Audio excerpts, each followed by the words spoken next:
9 मई वाक़यात इमरान खान के लिए ख़तरनाक खबर आ गई। इमरान खान पर नैब में एक और बड़ा करप्शन केस।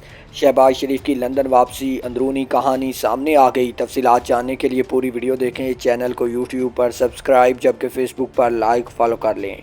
रिपोर्ट के मुताबिक चेयरमैन पीटीआई इमरान खान समेत तमाम मुलजमान के चलान में बगावत की दफ़ात शामिल कर दी गईं। एसएसपी इन्वेस्टिगेशन का कहना है कि 9 मई के मरकज़ी मुकदमा तमाम मुकदमात में 120 बी की दफ़ात लगा दी गईं।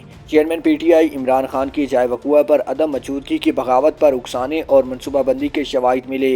एजेंसीज़ की रिपोर्ट मिलने पर चलान जमा करवा दिया गया है।